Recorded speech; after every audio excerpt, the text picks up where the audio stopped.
છે છેલ્લો ક્વેશ્ચન કે સિંગલ ફેઝ એનર્જી મીટરનું કેલિબ્રેશન કેવી રીતે કરાય. તો એની પહેલાં આપણે શરતો જોઈએ કે એનર્જી મીટરનું કેલિબ્રેશન કરવું હોય તો કઈ કઈ વસ્તુ ધ્યાનમાં રાખવાની.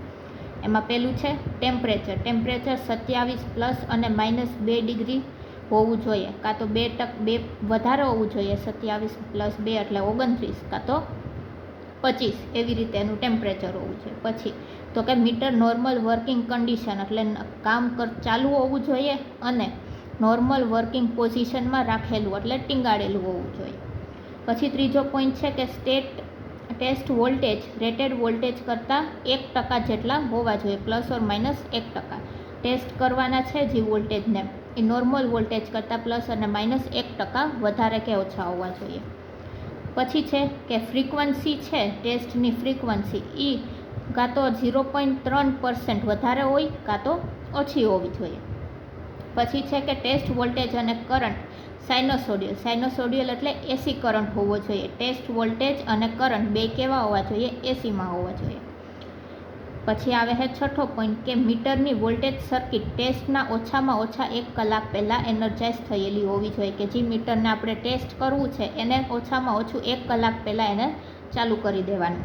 પછી છે કે સ્ટેબલ કરે તેવું સ્ટ્રોંગ મેગ્નેટિક ફિલ્ડ આજુબાજુ ન હોવું જોઈએ. સ્ટ્રોંગ મેગ્નેટિક ફિલ્ડ આજુબાજુ ન હોવું જોઈએ જે ડિસ્ટર્બ કરતું હોય. હવે સિંગલ ફેઝ એનર્જી મીટરને કેલિબ્રેશન કરવા માટેની 3 રીતો છે.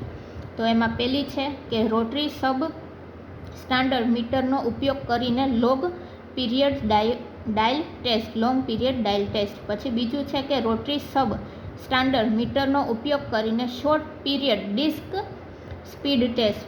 અને ત્રીજું છે કે સબ સ્ટાન્ડર્ડ એનર્ટિક ઇન્સ્ટ્રુમેન્ટ અને સ્ટોપ વોચનો ઉપયોગ કરીને. હવે આપણે જોઈએ પહેલું કે જઈએ રોટરી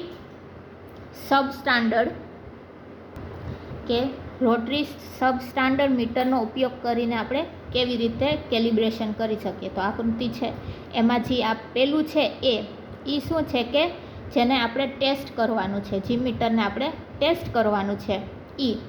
અને બી છે રેફરન્સ મીટર. હવે એની જે કરંટ કોઇલ એટલે આ સીસી છે એ શું છે? Current coil. બેયની કરંટ કોઇલને લોડ આડે છોડી દેવાનું. અને આ પીસી એટલે વોલ્ટેજ કોઇલ કે પોટેન્શિયલ કોઇલને સપ્લાય આરે જોડવાનું છે. હવે બંને મીટરોને 1-2 કલાક કે તેથી વધારે સમય માટે ફેરવવા દેવામાં આવે છે. આનું કનેક્શન થઈ ગયું. હવે એની પછી શું કરવાનું કે બે મીટરને કાં તો 1 અથવા 2 કલાક સુધી ફરવા દેવામાં આવે છે. હવે બંને મીટરના રીડિંગ લેવામાં આવે. 1 થી 2 કલાક સુધી ચાલુ રાખ્યું. હવે પછી શું કીધું કે બંને મીટરના રીડિંગ લઈ લીધા. હવે પર્સન્ટેજ એરર શોધવી હોય તેનું સૂત્ર શું છે કે મેક્સિમમ EM -ET/ET × 100, જ્યાં EM એટલે શું છે કે ટેસ્ટિંગ માટેના મીટર માપેલી એનર્જી. હવે જે ટેસ્ટ કર્યું છે મીટરનું એની માપેલી એનર્જી કેટલી છે. અને ET શું છે કે સબસ્ટાન્ડર્ડ મીટરનું માપેલું એનર્જી. જે સબસ્ટાન્ડર્ડ એટલે ટેસ્ટ મીટર હતું એનું માપેલી એનર્જી. એ બેનો ગુણાકારથી શું મળશે આપણે પર્સન્ટેજ એરર. હવે શું ક્વેશ્ચન આવે કે એનર્જી મીટરનું કેલિબ્રેશન શું કામે જરૂરી છે, આપણે શું કામે કરીએ છીએ. તો કે એનર્જી મીટર સાચી એનર્જી રેકોર્ડ કરે છે કે કેમ, અને જો ના કરતું હોય તો તે માટે કેટલા ટકા એરર છે તે માટે, તથા મીટર ફાસ્ટ ફરે છે કે સ્લો તે નક્કી કરવા માટે એનર્જી મીટરનું કેલિબ્રેશન કરવું પડે છે. કે શું જોવાનું કે એ એનર્જી મીટર છે એ રેકોર્ડ સરખું કરે છે કે નહીં, એમાં કેટલા ટકા એરર આવી છે એ, અથવા કે મીટર વધારે ફાસ્ટ હાલે છે કે સ્લો હાલે છે એ નક્કી કરવા માટે આપણે એનર્જી મીટરનું ટેસ્ટિંગ કરવાનું છે. હવે આ જોયું તો હવે આમાં શું નક્કી થાય કે જો એરર પોઝિટિવ આવે, આ એરર શોધાઈ ગઈ, જો એ પોઝિટિવ આવે તો ટેસ્ટ મીટર માપેલી એનર્જી વધારે છે, કે ટેસ્ટ જે મીટરનું આપણે ટેસ્ટિંગ કર્યું એની એનર્જી વધારે છે, એટલે કે ટેસ્ટ માટેનું મીટર ફાસ્ટ છે. ટેસ્ટ કરેલું જે મીટર છે એ કેવું ફરશે? ફાસ્ટ ફરશે. પણ જો નેગેટિવ આવે તો સ્લો ફરશે. હવે છે બીજું કે રોટરી સબસ્ટાન્ડર્ડ મીટરનો ઉપયોગ કરીને short period disc speed test. હવે એનર્જી મીટર આપણે આવે છે ડિસ્કવાળા પણ. હવે એને એનર્જી મીટરને ટેસ્ટ કેવી રીતે કરવું એ જોવાનું. તો કે આ ટેસ્ટની રીત પણ ઉપર મુજબ જ છે, પરંતુ તે ઓછા સમય માટે કરવામાં આવે છે. આનો સમયગાળો કેટલો હતો? વધારે હતો, પણ આનો સમયગાળો કેવો આવશે? ઓછો જ આવશે. એની કનેક્શન કેવી રીતે હશે? આવી જ રીતે કે કરંટ કોઇલને લોડ સાથે જોડી દેવાનો અને વોલ્ટેજ કોઇલ છે પોટેન્શિયલ કોઇલ એને સપ્લાય સાથે સિરીઝમાં જોડી દેવાનો. આથી એનર્જી મીટરનો રેકોર્ડ કરેલા એનર્જીના બદલે ડિસ્કના આટા ગણવામાં આવે છે. હવે આમાં શું કરતા હતા કે એનર્જીને રેકોર્ડ કરતા હતા પહેલાં ઓલામાં, પણ આમાં શું કરે કે જે ડિસ્ક હોય આવી રીતે ગોળ એના આટા ગણવામાં આવે છે. મીટરના કોન્ટેક્ટ પરથી તે ગાળામાં રેકોર્ડ કરેલી એનર્જી શોધવામાં આવે છે. હવે મીટરના જે કોન્ટેક્ટ હશે એનો જે પણ ગાળો હશે એની ઉપરથી રેકોર્ડ કરેલી એનર્જી આપણે શોધશું. હવે પર્સન્ટેજ એરર ગોતવું હોય તેનો સૂત્ર એ જ છે, શું કે EM - ET/ET ગુણ્યા 100. હવે આવે છે ત્રીજું કે સબસ્ટાન્ડર્ડ ઇન્ડક્ટિવ ઇન્સ્ટ્રુમેન્ટ અને સ્ટોપ વોચનો ઉપયોગ કરીને ટેસ્ટિંગ. હવે આ કન્ડિશનમાં જો આપણી પાસે સબસ્ટાન્ડર્ડ મીટર ન હોય તેની જગ્યાએ આપણે વોલ્ટ મીટર પણ વાપરી શકીએ. તો એનું કનેક્શન આપણે અહીંયા જે જોયું એવી જ રીતે, પણ આ જે પેલું છે એ ટેસ્ટ મીટર એની પેલું અહીંયા જે ટેસ્ટ મીટર છે એની જગ્યાએ આપણે વોલ્ટ મીટર જોડી દેવાનું. હવે કે વોલ્ટ મીટરને અને ટેસ્ટ માટેના એનર્જી મીટરને જોડવામાં આવે છે. આકૃતિ 4.4ના ડાયાગ્રામમાં એને વોલ્ટ મીટરની ગણિતનો આકૃતિ તે પ્રમાણે થશે.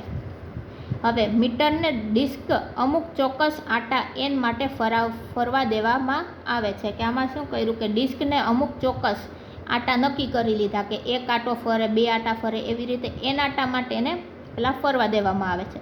આ માટે જોઈતા સમયે સ્ટોપ વોચની મદદથી માપવામાં આવે છે. હવે નક્કી કર્યું કે 3 આટા ફરી જાય તો એની શું કરવાનું કે સ્ટોપ વોચથી એનો ટાઈમ નક્કી કરી લેવાનો, એનાથી એને માપવામાં આવે છે. હવે વોલ્ટ મીટરનું રીડિંગ નોંધવામાં આવે છે. પછી વોલ્ટ મીટરનું જે રીડિંગ આવ્યું એને આપણે નોટ ડાઉન કર્યું, લખી લીધું. હવે આમાં શું છે, જો W એટલે શું થાય? વોલ્ટ મીટરનું રીડિંગ. N એટલે ડિસ્ક ફરેલ આટાની સંખ્યા. N એટલે કેટલી વાર ડિસ્ક ફરી છે એ આટાની સંખ્યા. T બરાબર N આટા ફરવા માટે લાગતો સમય. હવે T એટલે ટાઈમ, એટલે કેટલા આટા કેટલા સમયમાં ફર્યા છે એ બરાબર T. K બરાબર એનર્જી મીટરના કોન્ટેક્ટ. તો ટ્રુ એનર્જી શું થાય? ET બરાબર W ગુણ્યા T. W શું છે? વોલ્ટ મીટરનું રીડિંગ. T એટલે કેટલા આટા કેટલા સમયમાં ફર્યા છે. પછી મેજર વેલ્યુ EM બરાબર શું થશે? N/K kilowatt આવર. N એટલે કે ડિસ્ક ફરેલા આટાની સંખ્યા, કેટલી વાર ડિસ્ક ફરી છે એ શું છે? N. અને K શું છે? એનર્જી મીટરના કોન્ટેક્ટ, કેટલા કોન્ટેક્ટ છે એ N.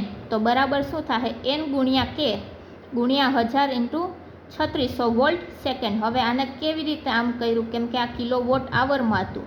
કલાક એટલે 3600 સેકન્ડ થાય, અને વોટ એટલે કિલો છે, કિલોવોટ તેને વોટમાં કર્યું તો એ 1000 વોટ. તો પર્સન્ટેજ એરર શું થાય? EM - ET/ET ગુણ્યા 100. તો ટોટલ આપણે 5 ક્વેશ્ચન જોયા. એમાં પહેલો ક્વેશ્ચન શું હતો કે કેલિબ્રેશન એટલે શું થાય? કેલિબ્રેશનની વ્યાખ્યા. બીજો ક્વેશ્ચન તો કેલિબ્રેશનની જરૂર શું કામે પડે છે એ જોયું. પછી કે જો કેલિબ્રેશન કરવું હોય કોઈ પણ ઇન્સ્ટ્રુમેન્ટનું તો એને લાગતી કન્ડિશન, એને લાગતી શરતો કઈ કઈ છે એ. પછી એ મીટર, વોલ્ટ મીટર અને વોટ મીટર અને એનર્જી મીટર, આ ચારેય મીટરનું આપણે કેલિબ્રેશન જોયું. આ છે સેકન્ડ ચેપ્ટર. આ સેકન્ડ ચેપ્ટરમાં આટલા ક્વેશ્ચન પૂછાય છે.